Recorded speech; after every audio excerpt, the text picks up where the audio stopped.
Hello bazooka എന്ന ചിത്രത്തിൻ്റെ മൂന്നാം ദിവസത്തെ UAE ബോക്സ് ഓഫീസ് കളക്ഷൻ റിപ്പോർട്ടാണ് ഇന്നൊരു വീഡിയോ ഭാഗത്ത് നോക്കാൻ പോകുന്നത്. വീഡിയോയിലേക്ക് മുൻപ് വീഡിയോ ലൈക്ക് ചെയ്യുക, ചാനൽ സബ്സ്ക്രൈബ് ചെയ്യുക.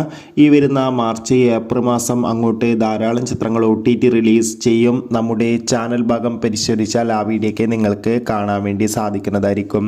മമ്മൂട്ടി, ഷൈം ടോൺ ചാക്കോ, ദിവ്യ പിള്ളെ എന്നൊക്കെ പ്രധാന കഥാപാത്രങ്ങളായി ഏപ്രിൽ 10-ാം തീയതി റിലീസിനെത്തിയ ചിത്രമായിരുന്നു ബസൂക്ക. അത്യാവശ്യം മികച്ച അഭിപ്രായം തന്നെയാണ് ഇപ്പോഴും ചിത്രത്തിന് പുറത്തുനിന്നുകൊണ്ടിരിക്കുന്നത്. അതുകൊണ്ട് തന്നെ ഏവരുമേറെ ആകാംക്ഷയോടെ ചിത്രത്തിൻ്റെ കളക്ഷൻ റിപ്പോർട്ടൊക്കെ അറിയാൻ വേണ്ടി കാത്തിരിക്കുകയാണ്. ഫൈനലി മൂന്നാം ദിവസത്തെ UAE ബോക്സ് ഓഫീസ് കളക്ഷൻ റിപ്പോർട്ടൊക്കെ പുറത്തുവന്നിരിക്കുകയാണ്. UAEയിൽ അത്യാവശ്യം മികച്ച ബുക്കിംഗ് ചിത്രത്തിന് നടക്കുന്നുണ്ട്. 50 ലക്ഷം മുതൽ 1 കോടിക്ക് വരെ മൂന്നാം ദിവസം UAEയിൽ നിന്ന് കളക്ഷൻ എടുക്കാൻ വേണ്ടി സാധിക്കുമെന്നാണ് ട്രാക്കിംഗ് റിപ്പോർട്ടുകൾ സൂചിപ്പിക്കുന്നത്. കാത്തിരിക്കാം കൂടുതൽ ഒഫീഷ്യൽ കളക്ഷൻ റിപ്പോർട്ടിനായി. അടുത്തൊരു വീഡിയോ